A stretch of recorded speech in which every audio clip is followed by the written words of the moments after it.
It's the Ambiguously Blind podcast with your host, a guy that's great at hearing, but terrible at listening, John Grimes. Hey, greetings. Welcome back. Thanks for tuning in and subscribing. Please check out ambiguouslyblind.com for all kinds of information about the podcast, including information about the posts and links to items that we talk about, as well as the social media links and other ways to follow the Ambiguously Blind podcast wherever you may roam. In addition, we have a link to the merch store, so you can get your very own Ambiguously Blind gear or your tremendous tea to help support the channel. And of course, we have episode transcripts like this one. I'm going to visit with a good old buddy of mine, Chris Elder Esquire, about brewing, since we've all been cooped up in our homes for what seems like an eternity. We're finding new things to do at home. So Chris and I are going to visit about the world of home brewing and try a little of our own. So Chris, I'm glad we finally got this together. Welcome to the Ambiguously Blind podcast. Well, it's great to be here. Thanks for having me. We're going to talk about brewing today. I guess we'll call this the Brew Dads, maybe? No, that sounds great. I think that's the perfect title. So let's tell everybody how we know each other. We go pretty far back, don't we? It's been a while. I think it was 1991. Yeah, I think it was actually 1992. But yeah, I moved to Dallas, or a suburb of Dallas, in 91, and then you did very shortly thereafter. Yeah, you were 92. like late right. 91, and I moved in two doors down in January of 92. So yeah, just the beginning of the year 92. So that's been a while since then. We've been through a lot of things. We've had a lot of good times and some stories we shouldn't go in for lots of legal reasons for this discussion. No, we'll keep it to brewing on this one. Yeah, and we'll keep it clean too. So why did we start brewing? Do you remember that? Why did we, or why did I? I started brewing beer about 10 years ago when I moved up to the Seattle, really Tacoma area in Washington State. And as you know, I'm sure there's a plethora of different brewers and beers up there that are very different than most of the rest of the United States. Actually, they're kind of common now, but at the time, even it wasn't that common. Yeah, it's the craft brew thing, which is now all the hipsters do that. So that's the rage now. Yeah, and it sure is. And there's a homebrew store there, like there are Starbucks now. You go to any corner and find a homebrew store, and I thought that'd be kind of something fun to do, and really kind of got into the IPA thing up there, and really enjoy those. And so I wanted to start making my own. So what is an IPA for those of us that are less into brewing? An IPA is, it started a long time ago, at least that's the story, is an India Pale Ale. And back when, India was a British colony, they liked to, ship beer over there to keep the British sailors and, military folks sufficiently lubricated. And so, but in order to survive the long journey, they needed beer to survive that journey. And heat and time really will kind of kill beer. And in order to combat that, you need to preserve it. And so hops are a natural preservative, and so is alcohol. And so they just kind of doubled both. And I believe at least the lore is that they tried to double it up so that when they got there, they could water it down and it would still be good, but back down to the normal, level of hops or alcohol. But they got a taste for it. And so they just like to kind of keep it up in that very hoppy and very high in alcohol range. And so that's kind of where that style came from, allegedly. I don't know how much truth there is to that, but that's what the lore of the IPA is. That's what the homebrew guys talk about when you get together. One of the many things, yes. So if just staying on IPA here for a minute, what's your Bud Lights, your Budweiser, your Coors, your Miller, how do those compare to the style of an IPA? So in very basic terms, actually, I'll probably start with the different types of beer that there are. And in reality, it's based on the type of yeast that's used. And in general, and I say in general because there are some major variations on this theme. In general, you've got ales and you've got lagers. And ales are generally fermented at room temperature, so 70-ish degrees, and they call them top fermenting yeasts. And they're just a little bit easier to make because you don't need refrigeration to do it. On the other hand, you've got lagers, which kind of comes from this German term where to lager a beer means to age it at a colder temperature generally. So we're talking like down to 55 degrees-ish and that kind of range. And so when you do that, you use a different type of yeast that works better at that lower temperature over a longer time, and is what they call a bottom fermenting yeast. Now, there's actually like a bunch of hybrids out there, but in general, these ales kind of have a little bit more body to them, and the lager yeast produce more of a kind of a crisp beer that you're used to seeing like on a Budweiser or Coors or something like that. And those are variations of a Pilsner, which is a type of lager. And those, again, they use a lot of adjuncts and some other things in there. And an adjunct is really just something other than a malt that you put in there that's fermentable, that ups the alcohol, but does a bunch of different things to it. So what you're thinking of when you're talking about a Budweiser, a Coors, or Coors Light, or whatever, that's generally a lager, and then most of those I think are kind of a subcategory of. Technically, they're a Pilsner, but I think there's some Czech folks out there that might disagree with that definition. So, what would classify as a what was the other one you said? You got a lager and an ale. So your most of your IPAs are going to be in your ale category. Lots more body, lots more stuff going on in there. Usually, I mean that doesn't mean you can't do that to a lager, but usually you got a lot more stuff going on in an ale. Can you give me a name of an ale that I may recognize? Guinness. Okay. Would be a perfect example. I recognize that. Okay, but now we're talking about beer and all these variations of which lager and pilsners and all those, but you know that really doesn't matter, Chris, because my wife doesn't like beer. No, she doesn't, and we found that out on a trip we went on up to Chicago. We did, and that pretty much means I don't like beer, right? Pretty much makes you a vegetarian. Doesn't it? Actually, does make me a vegetarian. So I don't know how this discussion about brewing started for this incident here. How did this start? Well, it started on that trip to Chicago, really, because Erin was trying to figure out what she wanted to drink when we went to actually it was really freezing cold. It was January in Chicago. And so, I mean, just ice and sleet and all kinds of stuff. And we walked inside to a place, had a fire, and we're like, hey, let's grab a beer or something. And Erin's like, well, I don't like beer. So I suggested and you said, cider. What? No, I didn't. I understand that. And actually, I was first really introduced to hard cider when I was in Finland. I did a semester of school there, and like that's the huge drink there. It was kind of weird because there at least most of the females drink cider, and then most of the males drink beer. And so, but cider was huge. You go to the grocery store, and the cider section was just about as big as the beer section. Okay, yeah. And so there, I kind of realized, this is kind of a pretty cool thing, or it is a thing, because back in the States, you never see those. No, not really. I think you do now more. This was probably 7 or 8 years ago, maybe. How long ago was this?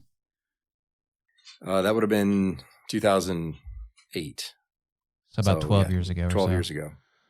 And when we had those beverages at this bar in Chicago, Do you remember the brand of cider we had the first time, or that Aaron had? I'm not 100% sure, but I think it was probably a Strongbow. Yeah. You could find those most places here in the Strongbow. States.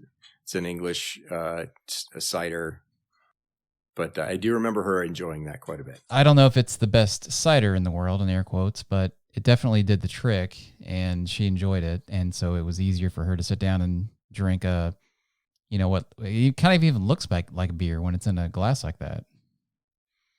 Yeah, sure does. And I think actually even tried giving her a snake bite. Probably. Yeah. I don't know that she indulged in that. And the snake bite, from my memory, is like half beer, half cider, right? So there's another friend of mine that was living in London at the time when I was in Finland, and I went to go visit him on a weekend. And he took me out and introduced me to this British drink called the snakebite. And essentially it's half of a cider, so like Strongbow or something, and then half of a lager. So their version of, the British Bud Light or what have you. And then you drizzle that with a little bit of blackcurrant liqueur and it makes it red, essentially. Okay. Yeah, I don't remember the redness, but I think she liked it. Or at least I did. That's just a different variation on it. Depending on where you go, they might make it a little different. Okay. So then a few weeks ago, we're chatting about something. I don't remember exactly what. How did this brewing process begin? Well, we were talking about I think Austin's East Side is what you guys are drinking. And I was talking to Aaron. Actually, I called you, and Aaron answered the phone, and I think we got to talking about cider, because she was drinking in Austin's East Side, and she'd mentioned it because I introduced her to that cider back in Chicago. And then when you got on the phone, we were talking about, just that you guys were kind of drinking occasionally. You'd have some cider, and I guess coincidentally, in the last year or so, started making cider myself. I'd been making beer for 10 years or so, but in the last year, I started making cider because there's a homebrew club that I'm a part of here locally. I live in Central Virginia, and here the cider's huge because there's apple orchards all over the place. And what I didn't know, and I saw this presentation during one of these monthly meetings, was a cider maker came in and talked about, how do you make cider, how you do all this stuff, and making cider. Some of them may disagree, but making cider is exponentially easier than making beer because there are so many steps that you don't have to do at all when you're making a cider. And so it's a relatively simple process. And it's if you're interested in ciders or beers or whatever, this is a great kind of way to just start getting into that hobby or that process.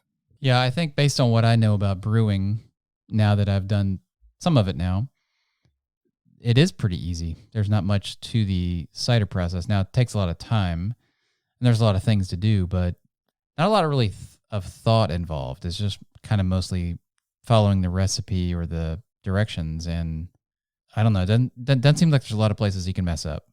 Oh, no, there's a lot of places you can mess up. Most of them have to do with cleaning, though.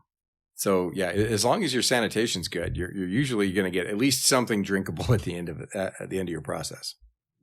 Well, we'll get into this later about the cleaning process, but I think we did a pretty good job. So we were talking about it, and I don't exactly remember. Maybe you do better than me, but we talked about, hey, maybe you should make some cider. I just made some cider. You should do that. I'm like, yeah, okay, yeah. Well, no, so yeah, I think we were talking, and you'd mentioned that, it'd be kind of cool to, I'd been discussing how I'd been recently kind of making the stuff, and you thought it'd be a good idea or something, or that you might be interested in it. And I said, and so I went online actually, I think as we were talking, and I went to one of the sites that I get a lot of the brewing equipment, and bought you a starter kit for making cider. Yeah, you did. And I don't think you told me that right away. We get off the phone, and maybe like a day or two later, like, oh, by the way, you're going to get a package, on this day. And it's pretty much everything you need to brew cider. So get to it. Well, no, it wasn't everything. I said the pretty much juice. everything. Yeah. Yeah, almost all the equipment you needed. Yeah. Minus the juice and the bottles. Juice bottles and sugar. Yeah, yeah. So let's talk about what those items were. What is necessary? What? So we got a bucket, a brewing bucket. So you need I'll even make it more basic than that. You need a vessel. Okay. You need something you need a fermenter. You need something for this thing to sit in for a while in an enclosed environment where you can allow gases to escape without introducing any type of foreign, let's say, air or bacteria into your bucket or your vessel. And so there's a ton of different types of those. The most common type in home brewing is like you just said, a bucket. Usually a 6-gallon bucket, because most brewing is done in 5-gallon batches, and you still need some head space at the top of that. So usually 6 gallons is what most people use. Okay, and I'll also note that we're going to have links to most, if not all, of the stuff that we used to make the batch we're going to describe at the website. So it's at ambiguouslyblind.com. There'll be a post about brewing. It'll either be at the top of the page there, or you can search for it. But we're going to have as many links as we can to all the gear that we had to make this process go. So we got a bucket, 6-gallon bucket. And what are the other things that came with that? So we had So before I start getting into the rest of these, we need to note, this is the basic kit, right? This is everything, the basics of what you need to make it. And the reason why a lot of folks kind of spend some money in this hobby is that this is probably the most labor intensive also type of kit, because it's just your bare bones and your basics. So you've got to kind of do some things to get everything in order. There are multiple different upgrades that you can go from here, which of course, get a little bit more expensive, or you have to add equipment on. So what we're talking about is really your bare bones, and it works. It works just fine. It's just, you're going to put a little bit more time and effort into it. That's the only difference. Yeah, I can understand that. And as we've talked through this and going through it now, the bucket is one thing that I think maybe the next time or the time after that, I would upgrade the bucket. Not that there's anything wrong with the bucket that we have, but there's better buckets, or better, there's always a better mousetrap. So better vessels. Yes, vessels. So I think you use better fermenters. I think the brand is it Catalyst? Yeah. So I used there's a pretty big leap up actually above a bucket is a conical fermenter. And that's essentially a bucket, but at the bottom it's cone shaped down to a nozzle of some sort, and then you can add on all kinds of different things. And these are the cheaper versions are made of plastic, and then all the way up to, you can get some pretty fancy, nice ones in stainless steel, and then that's really what your major brewers use, are these stainless steel giant conical fermenters.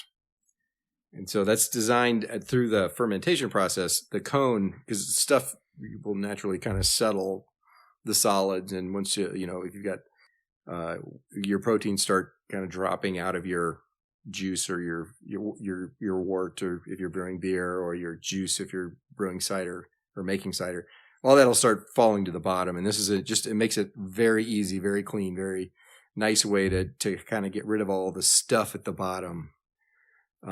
So you don't have to take the juice off the top of the bottom and move it into a second vessel. Now the stuff at the bottom is called something. What is it? So in brewing, it's called shrub. And in cider, I don't even know. I know there's a different term for it. I don't know the name of it. So I will also say I'm not an expert at cider making. However, I do make a decent product, I think. But I've been doing the brewing stuff a lot longer than I have the cider. But in the brewing process, it's called the shrub that falls to the bottom. And that's a combination of any solids that were in that liquid and that drop out while it's fermenting. The yeast cells, once they become deactivated, or or maybe they die, they go down to the bottom. Okay, so we've got a bucket, And of course, this bucket, just for those listening that can't visualize this, it's got a lid on it. It's got a nozzle or a spigot on the side. So for reference, if you go to your big box like Home Depot or Lowe's, they'll sell an orange or a blue bucket for that. Those are that size is 5 gallons. So you want one that's a little bit bigger than that, ideally for this process. Unless you go with a smaller batch. I know you did here, but ideally you want to be able at least to have your equipment to do. You need the capability of 5 gallons, which means you need a little bit of a headspace above it. So the 6-gallon bucket is usually where people go. You also are going to really, and you did get an upgrade in your kit, by the way. That siphon or that nozzle that we were talking about at the bottom of the bucket, that is actually an upgrade because you can use a siphon if you don't have the nozzle to get the liquid out of the bucket and into wherever else you're bringing it, either a secondary fermenter or bottles. That doesn't sound like fun. I think the nozzle's a way to go there. Yeah, a lot more work. Siphon's a little more work. I started when I was brewing for my first couple of years, I used a bucket without a siphon. And you mean a bucket without a nozzle? I'm sorry, bucket without a nozzle. And then used a siphon, a manual siphon, and there's auto siphons, which are much easier too now. They didn't have those back then, at least that I was aware of. And so you literally have to, like in the movies when somebody's like siphoning gas out of a gas tank out of a car, you got to figure out some way to get the liquid into that tube so that it's got enough downward gravity to pull stuff out of whatever vessel you're trying to pull it out of. So yeah, a lot of work there. There's a lot of cool gadgets that make all that much easier. One of those is that nozzle that you got on your bucket. Yeah, well, I would just consider that kind of I would consider that standard. I didn't realize that was an upgrade.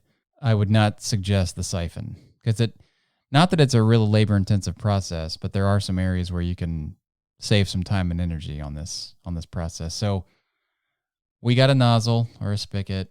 We got, what else do we have? We have a hydrometer. That was a new term for me. I mean, I've heard of a hydrometer before, but I certainly have never used one. Now, a hydrometer is you really should get one in one form or another. There's these glass. They're essentially a measuring instrument for the density of whatever liquid they're measuring, and so you need a cylinder of some sort to hold the liquid, and then this is a very long glass, heavily weighted at the bottom piece of equipment that is just a measuring device that you drop into that cylinder, and then wherever it floats, at the very surface, you'll see a measuring mark that you can measure against. And that will tell you what your gravity or your density of your liquid is that you're measuring. So now we're getting real scientific quickly here. So for those of you that are on my level, which is pretty low, I remember from high school chemistry or physics or something, it looks like a graduated cylinder is what the cylinder you're describing looks like. It's got a flat, wide base cylinder that goes up, and then the hydrometer is like how would you describe the hydrometer itself? It's about 1 foot long bulb type, a very elongated bulb at the bottom with a weight at the bottom in the glass. And then the top 8 inches or so is a very thin piece of glass going to the top. It's kind of like a old school thermometer to take your temperature is kind of how I would describe it, except at the bottom of it does have a bulb. So it's bigger, round at the bottom than it is the top. And you put it into this graduated cylinder and with the liquid in it, and it will give you the density, or what we're looking for here is how much. This is a way for us to determine the amount of alcohol that is in the cider. Is that right? Yeah, that's the whole reason that you're making these measurements is, and for the purposes here, the accurate term is gravity. You're measuring the gravity of that liquid. Here, let's say you put some juice in, or what's called a wort, which is your unfermented beer, into this thing. Like when you're ready to start your fermentation process, which we'll get into momentarily, but at this point, your liquid is the most dense because it's got all this sugar and all this stuff in it that ideally you're going to try and ferment and turn into alcohol. Well, the way to look at this is that all of this sugar water is way more dense than regular water. And for a reference point, if you get a 0.000 reading on a hydrometer, that is distilled water. That's what the measuring point is. That's your starting point. And so you're adding all this sugar, adding all this stuff to that, or whatever's in the liquid you're measuring becomes more dense. And so your reading goes up. And so in other words, your bulb goes up. And so where it falls on the surface of that liquid is much higher in number. Now counter that with alcohol. Once all that stuff starts turning into alcohol is much less dense than water. And so that reading starts to go down. And so ideally, ultimately what you're really after is your first reading, your original gravity reading, or your OG, if you will, your original gravity reading. I will. And then your final gravity. So right before you bottle or keg it or whatever you're going to do, your final gravity reading is going to be much lower than your original gravity. And then you take the difference or your delta between those two. And there's a bunch of different calculators that are out there and that I'm sure will come with your fermenter, or not your fermenter, but your hydrometer, and measure it against that. And that'll tell you how much alcohol you have in your liquid. Okay. So we use the hydrometer initially, the bucket. What else we use? We used there's an airlock at the top. So you're going to need a top to your bucket. Generally, there's a hole drilled in there and a rubber grommet around that hole, and then you stick in what's called an airlock into that.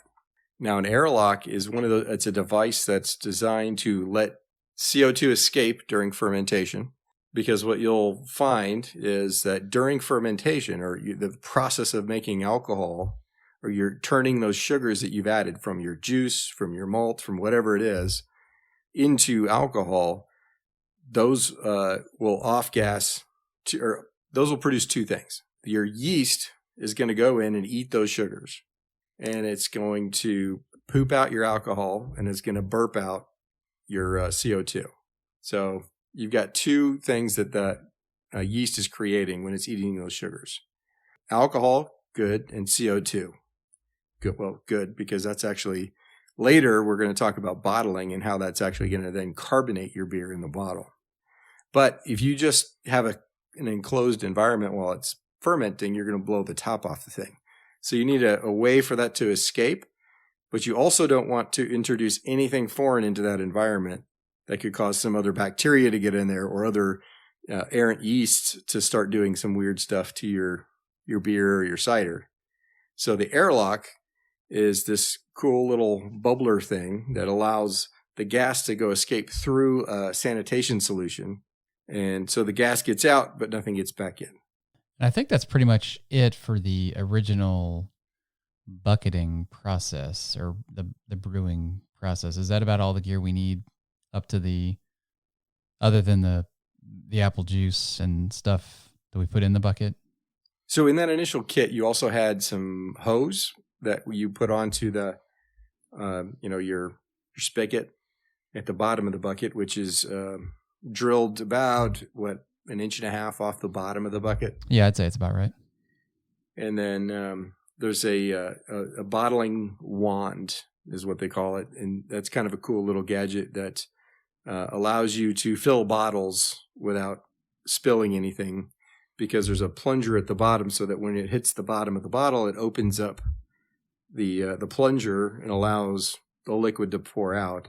And then as soon as you lift it up, it closes that plunger, and you can pull that out without anything else getting out of the hose. So it's about a hard plastic round piece about a foot long that goes onto the end of your hose that you've got onto your spigot. Yeah, for bottling purposes, that's pretty genius. So I think that's most of the gear we used to get stuff in. So we got the bucket. We got to clean it. So there's a big thing about cleaning and sanitizing. Apparently, that's important. Is that right?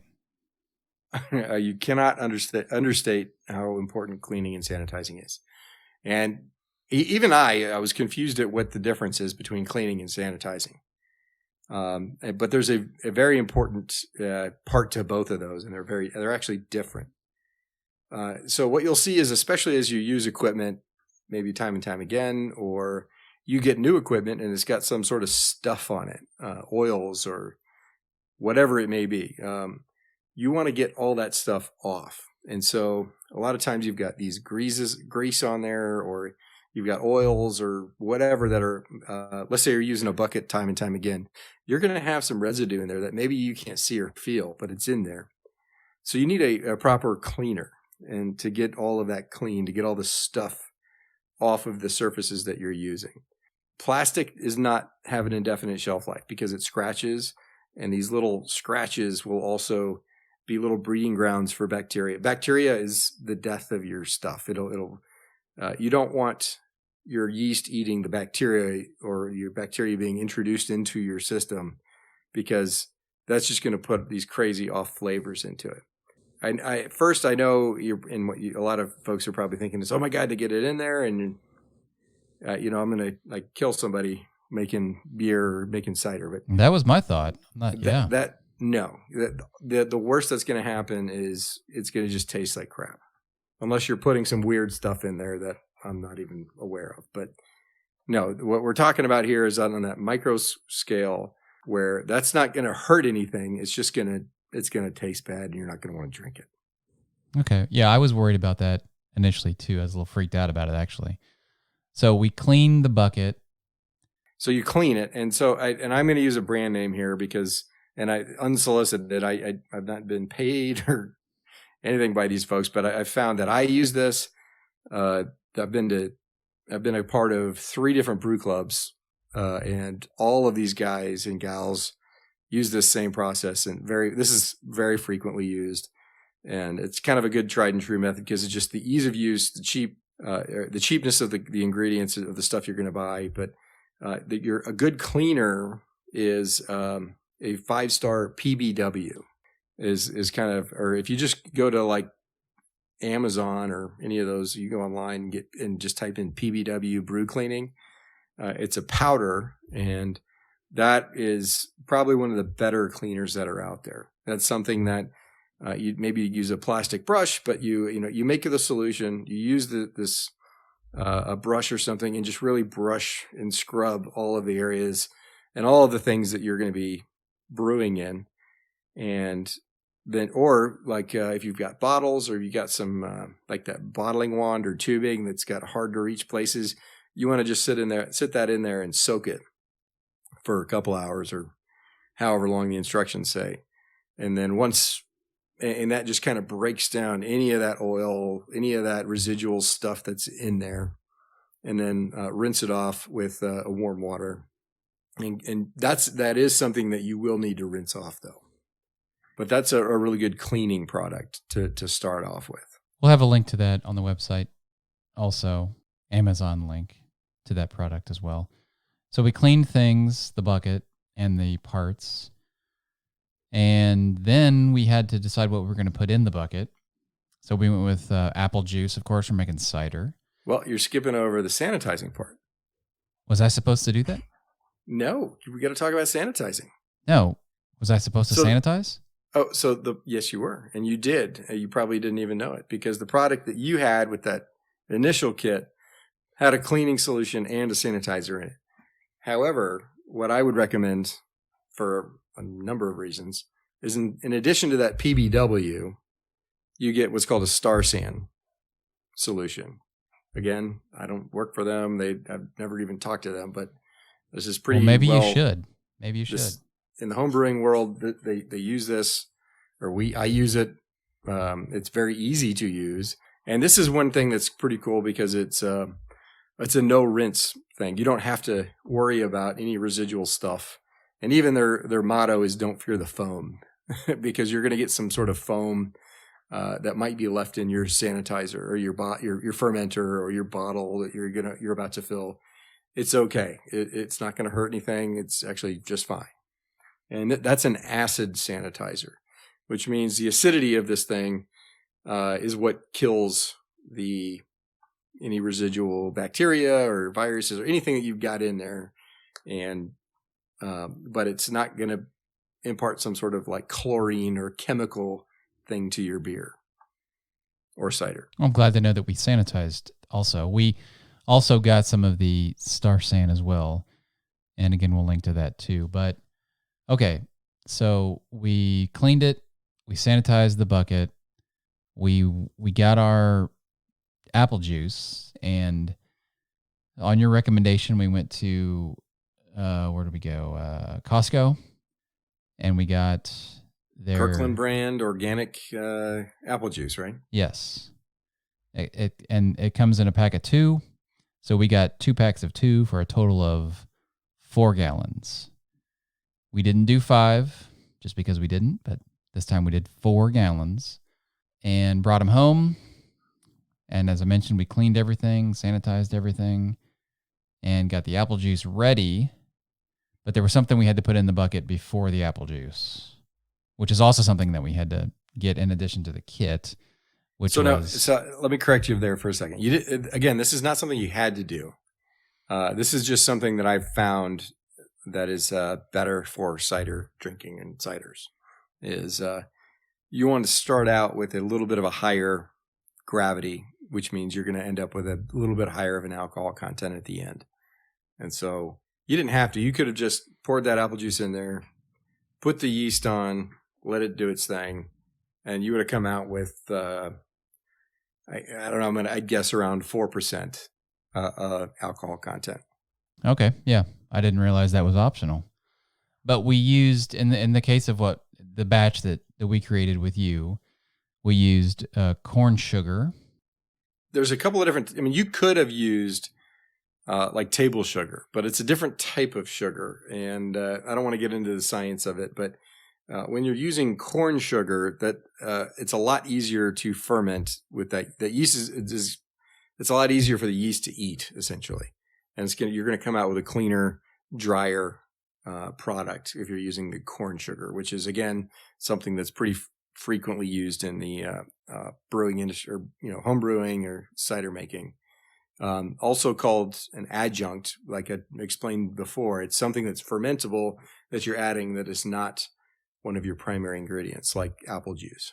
Okay, so we basically made a simple solution with the corn sugar. We measured out, I think, a pound of So you used a pound. This is the same recipe I've used before, actually, on several occasions.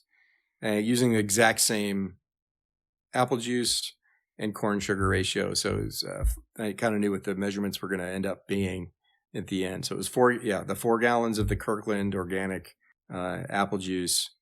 I think it's not concentrated, if I recall correctly, meaning it's not been frozen and the water removed and the water re-added back in after packaging or something.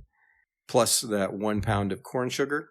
And the way to add the corn sugar is you've got to sanitize that first and boil it is probably the best way to do that. So you take a couple cups of water, put it on the stove, boil it, and then slowly add that 1 pound of corn sugar in, dissolving it into the solution or into the water, making a solution.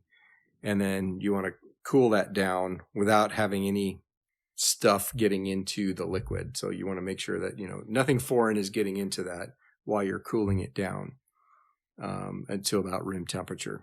And then you put that in to your solution. We put the simple corn sugar syrup in the bucket first, after it was room temperature, and then, to use I think your term, we aggressively poured the apple juice into the bucket. So there's one time that you want to introduce oxygen into this process, and it's now, right before you put your yeast into your bucket or your fermenter. You want a bunch of oxygen in there, meaning you want it. Bunch of bubbles. You get it in there. If you get the top, you can put that on there, shake it up, whatever you need to do. But the easiest way is literally just to kind of pour it very aggressively or directly into it, which kind of does that for you.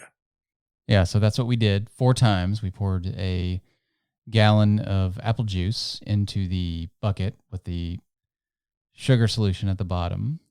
And then we took the packet of yeast and sprinkled it on the top of the liquid. And what kind of yeast did we use for this? So there's a million different types of yeast strains out there that you can use. I mean, you can use like wild yeast even to do this stuff if you're kind of really getting creative. But there's a ton of different producers out there that make really good yeast that are very easily pitchable, that you don't have to do a whole lot of work to start them before you pitch them. Pitching being putting them into your primary stuff, like here, your juice. But the strain that I've found works pretty well is a Belle Saison, which is normally a French-style beer yeast that is used to make what are otherwise known as a farmhouse style or Saison style, or season is, I think, the translation, where it's a kind of a lighter alcohol, very crisp, fruity type beer from France. And it translates really well, in my opinion, to this cider making, and also creates, some pretty good crispness. It dries it out. It usually ferments all the way through, so that if you're looking for a dry cider, it's a really good yeast to use. It can handle some extra alcohol content in there, where some of these more fragile yeasts, as soon as they get to a certain alcohol level that they've fermented through and they're sitting in their own alcohol, start to die off a lot quicker. These are a little bit more hardy and can handle a little bit higher gravity or start points. Okay, so we sprinkled the yeast packet on top. We sealed the top. We put the bubbler on, and then we stored the bucket at a room temperature place in the house for an excruciating period of time, 2 weeks. So you've got to, it takes some time. So that's the thing. It's weird because different batches react differently based on the types of yeast you're using, what you've got in there, the temperature fluctuations of where you're at, and whether or not you're using a dry yeast or a liquid yeast, whether or not maybe you made what's called a yeast starter, where you kind of got the yeast already eating some sugars somewhere else and then you pitched it in. So I think yours actually was a little bit longer than normally expected. I think your bubbler was actively going from like day, I don't know, was it 2 to day like 12 of the 14-day process? No, it was actively bubbling. So we are, based on our discussion, we were going to have this in the bucket for 2 weeks. And what I remember you saying was that it was going to start bubbling maybe after about 48 hours. And then it would do that for 4 or 5 days, or maybe like 7 or 8 days maybe.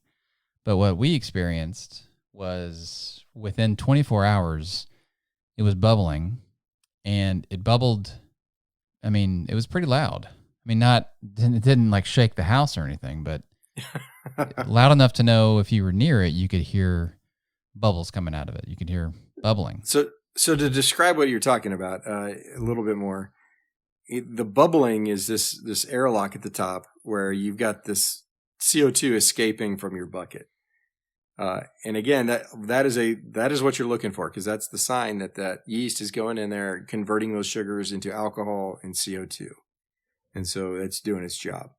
And it's very fickle and can sometimes that'll burn out. It'll go through your primary fermentation in a day. Sometimes it takes a week and a half, 2 weeks, almost up to 2 weeks. But usually it's generally all the way complete once it starts within a 2-week period. And really what's making most of the noise too, we put some liquid, that's some sanitizer liquid in the bubbler. So really I think what's making the noise is the air passing through the water. Right. So it's not like it's an eruption or anything, but it's just this, the pressure builds up, it comes out the top of the lid where the hole is through the bubbler, and it makes this bubble noise. And so, yeah, I can tell you that it started within about 24 hours. And as time went on throughout the 2-week process, it got steadily lower in its veracity, but it was still bubbling on day 14. Just not as, it may have bubbled every 3 or 4 minutes as opposed to several times a minute initially. That makes sense. So this is a hobby for the patient, I will tell you, because Yeah, no that kidding. I didn't. That's that 2 week period is the minimum that you want to wait on your primary or your start, really. Unless you're taking daily gravity readings and they're telling you different, then you at least want to wait 2 weeks if you're not regularly reading your gravity levels for your liquid. Yeah, we're going to talk about gravity readings later too, probably on our next discussion, but there are lots of different ways to get those gravity readings. But the way that we were using for this batch was I'm just going to call it the graduated cylinder with the glass hydrometer. The hydrometer. And that for me was a difficult process to take readings during that process because of where I had the bucket stored. It was just a lot of energy and effort to move it, to get it to where I could draw out some liquid to take a reading. There's a couple of ways to do that. One, the old school way that I had to do for the first couple of years that I was brewing is you would take your bucket, put it up on a counter, let it settle, open up the top, which could, again, is a whole chance of stuff to get in there. And you would take what's called a wine thief. It's a long glass tube that you put your finger on or your thumb on the back of, drop it. Hopefully you've sanitized it first. Drop it down into the liquid, open that up, and that'll then fill up the wine thief. Put your finger back on it, take it out, and then put that into the graduated cylinder enough times to fill that up and get a reading off of your hydrometer. That does not sound like fun. That's the old school method. So like I said, here's an upgrade. Now you've got a spigot at the bottom, about 1.5 inches off the bottom of your bucket, that you can take liquid off of there very easily with just a turn of a wrist. And you just fill that up. Apparently you were too lazy to just put it on a counter and do that, but it's okay. No, I was. It just didn't. No, I was too lazy. It was based on where it was and the amount of movement and all the activity we got going on in this location. No, I could wait. But there is another. I know you got a lot going on there, but that for other folks that that's literally all you would have to do is put it on a counter, open up the spigot, fill up your graduated cylinder with your hydrometer in there until it starts to float, and you get a reading, and you're good to go. Yeah, but also the downside to that is you're gonna depending on how many readings you're taking and how often, all of that's wasted liquid. All of it. It's wasted cider now. Yeah, and that was my concern too. Is that every time we draw out of that, that's just not the product we're not gonna get at the end too.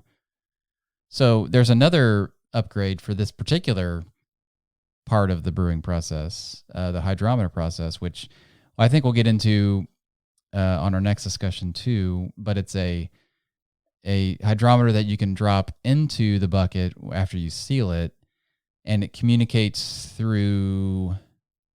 Technology telepathically? Awesome. No, it's called a tilt Bluetooth hydrometer. It is a Bluetooth. That's it. Yeah. It's about a 4-inch plastic thing with an electric doohickey inside, for lack of a better term. That you got to make sure you sanitize it, clean it, and sanitize it, just like everything else you do.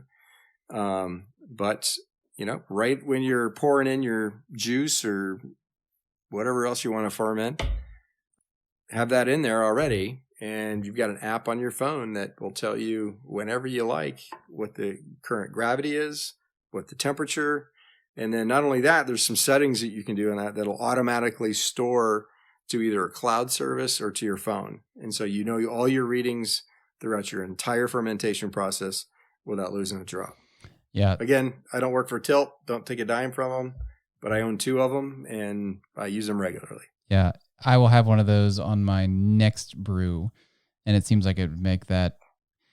It for sure makes it easier, for one, but I think it also gives you some insight as to what's going on in the bucket without having to open it, which I think is pretty crucial too. Oh no, it's a huge benefit. Huge benefit.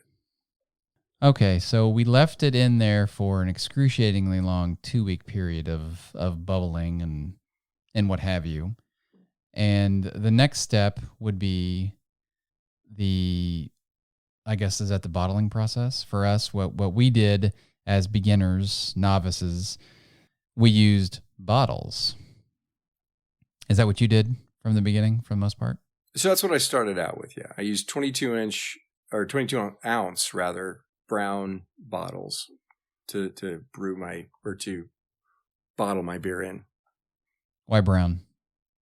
So light is kind of your enemy in this whole process. So like I was saying before, heat, movement, temperature, so light is bad, and it will skunk your beer or your cider pretty quick. So you want to if you're using glass clear bottles, you want to make sure that you put them in some sort of cardboard container or something like that while you're storing them.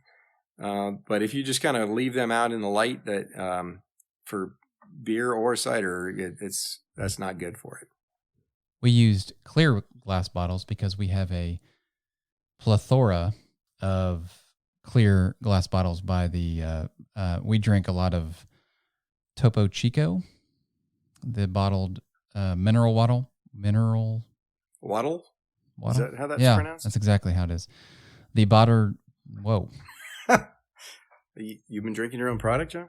Apparently so. The bottled mineral water. And we had a plethora of those laying around. So instead of getting other bottles, we just went with that. So, but they are clear. So there was a little bit of an issue with that. We kept the boxes that the bottles came in. So we plan to store those in the boxes that they came in. So shouldn't be a big deal, right? No. Yeah. If you've got them in cardboard or, in a dark closet for the, most of whatever you're doing it for, you're fine. Okay. So we had some of those, and we got this triumphant time where we got the bucket out. We brought it into the kitchen, and what we needed to do was get that liquid into bottles. And the way we did that was we actually needed, with your guidance here, we actually got a second bucket. So I think what's called at least when we got it, they called it a bottling bucket. So we went to the brew store in our area and it's basically the same bucket as the brewing bucket, but it's a lot easier to, essentially what we do is we remove the contents of the brewing bucket into the bottling bucket, leaving the trub or the bottom, I don't know, inch and a half or so of the brewing bucket in the bucket. That makes sense? Leaving the bad stuff behind. Yes. Yeah. Yeah. So basically we get all the good stuff out, leave the stuff we don't want in the brewing bucket. And then so it's just easier to do that by having a second bucket. It's not required, but based on some discussions that you and I had, I definitely saw where that would be a lot easier to just have a second bucket for that process. So again, not necessary, but definitely an upgrade that makes things a little easier. Yeah. And then also I should mention too, we did a pretty extensive cleaning and sanitizing process for the bottles there too. And I think we went a little extra or overboard because I was very concerned about cleanliness and sanitation to make sure we weren't going to kill ourselves when we drank this stuff. So we cleaned the bottles with that cleaning solution. We also sanitized them with the sanitizer solution. And then to go the extra mile, we put the bottles into the dishwasher on the sanitation cycle and ran those things through there too. You don't typically do that third step though, right? No, I don't bottle anymore because again, there's another upgrade you can do. And all I do nowadays is I keg beer and cider. Okay, well, I think I'd like to do that at some point, but I'm just not ready to get into full blown brewing, at least until I do this a few times to make sure, this is a viable hobby. So I think one of the important things to talk about though in this bottling process though is carbonation. And you need to, unless you're bottling a flat cider, and I'm sure there's some folks out there that would tell me why you would want to do that, but I haven't figured a reason out for that. You really would I like a carbonated cider.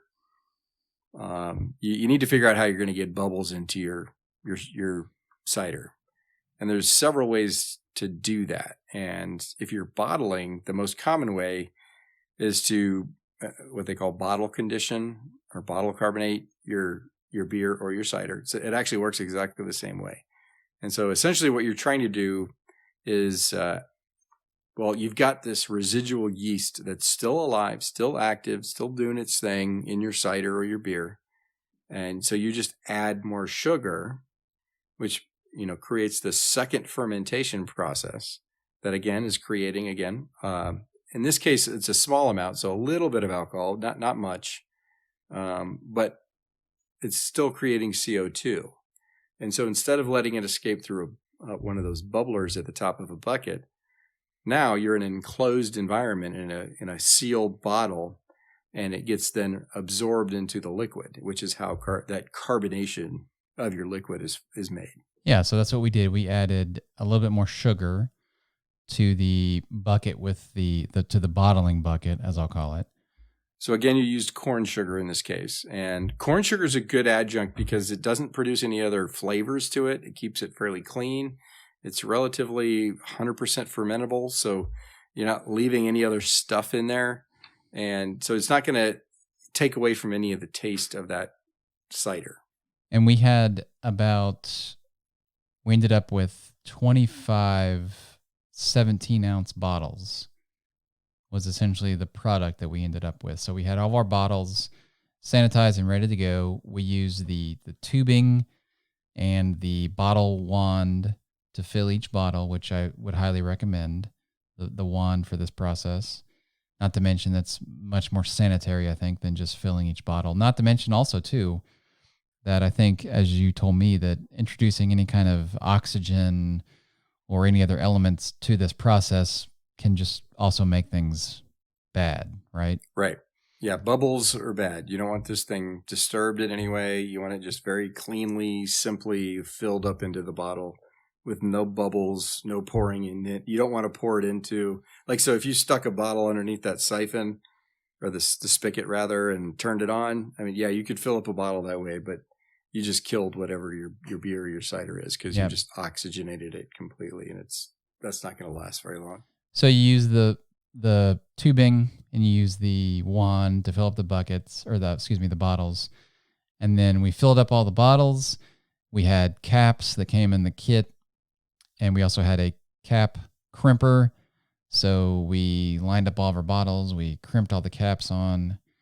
We put them in. So depending on how much carbonation you want in that cider or that beer, there's a different amounts of sugar that you can add to that product, and there's different ratios.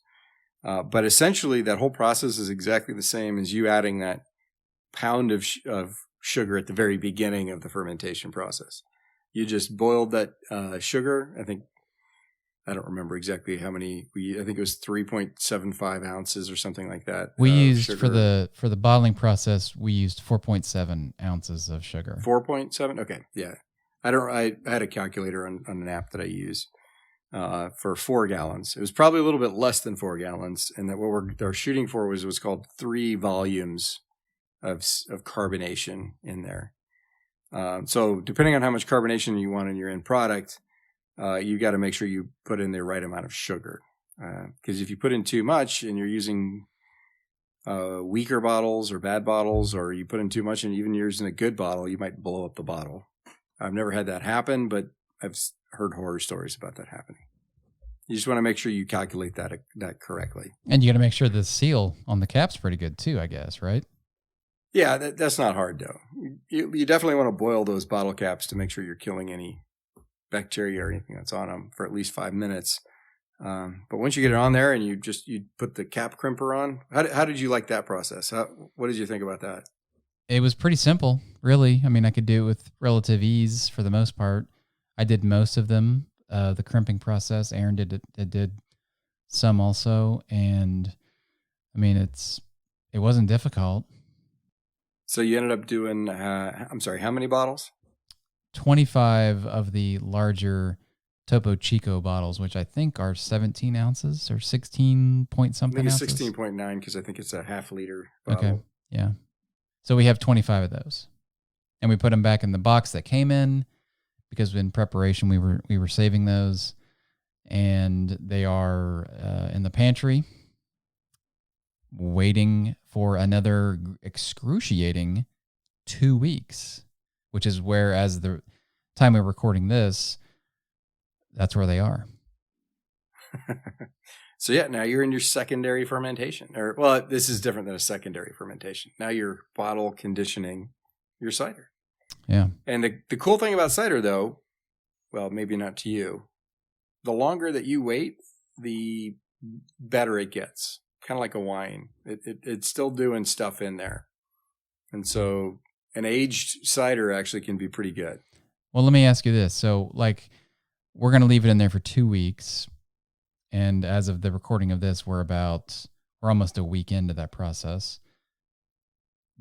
What stops that process? Like, if we put those in the refrigerator, does that stop that process?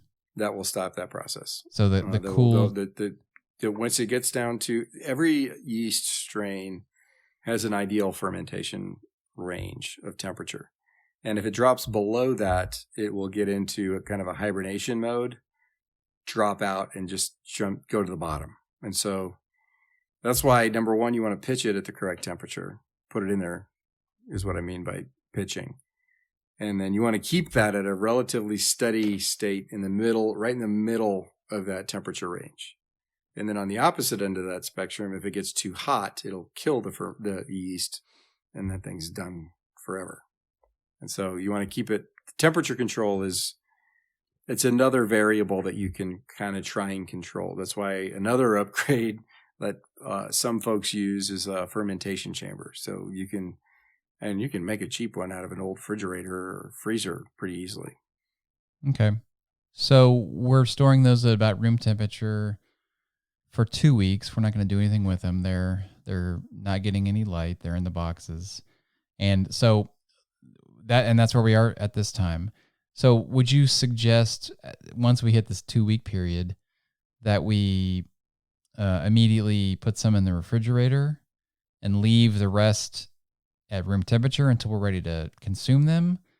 Or so at 2 weeks, I would take one out, put it in the fridge for a couple hours, and then open it and see what you got. See where your carbonation level is. If it's not carbonated still, then something's kind of going on there where maybe it's not warm enough, for example. Like if you've got it down in the 60s for the most part, then that's not going to ferment as quickly or as effectively. So you want to make sure it just might take a little bit longer. I didn't realize that. So it could take longer than 2 weeks. Wow. If you don't have it at the right temperature, yeah, definitely. Okay. All right. Well, I think we do. And the next time we get together, we will be on the other side of that 2 week period, hopefully, and we'll have at least some product to taste, see what we came up with. So I'm very excited about that. It will at that point have been, at least a month beyond the initial start of the whole process. So we should have 20 plus bottles of hopefully palatable hard apple cider. So for my quick calculation here, you said you had 25 bottles that you filled? Correct. Yeah. So at 16.9 ounces each, which I think is what that is, you've got 3.3 gallons of residual cider. When you started with 4 gallons of juice plus, I don't know, maybe a couple cups of water that you used to make that sugar solution at the beginning. So we lost 0.7 gallons. Yeah. That's the trub. Correct. Okay. And I think you said you had like half a bottle left over at the end, and Aaron took a sampling from for a hydrometer reading right when you started bottling. Yeah, also. We had a little bit. We couldn't. The last bottle we didn't fill all the way, so we took a taste of what was in there, which, according to what I know and what you've told me, that there's nothing wrong with tasting that. And the only thing I would say is that I think it would be better definitely be better with cool, chilled, and with carbonation. It always will. The stuff that you taste, that's just to see how things are going. That's not going to taste like your end product. Yeah.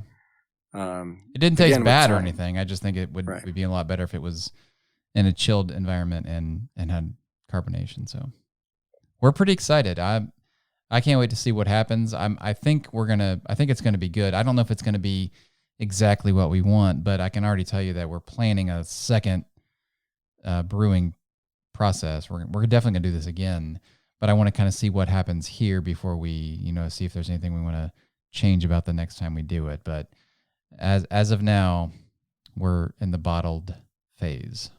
Looking forward to seeing what comes out and what you guys think. Yeah, me too. And that's what we'll talk about the next time. So stick with us, okay, Chris?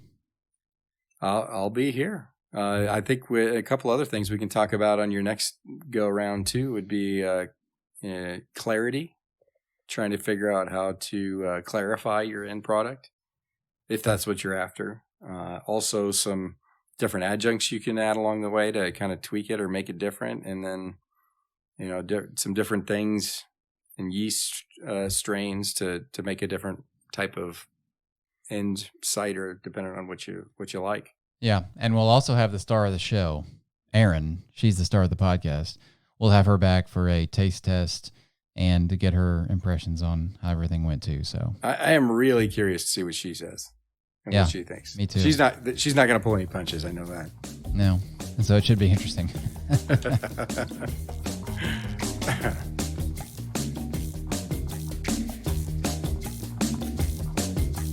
Thanks for spending time with the Ambiguously Blind podcast. Please rate and write a review wherever you subscribe. And for a complete transcript of this episode, connect and share with us at ambiguouslyblind.com.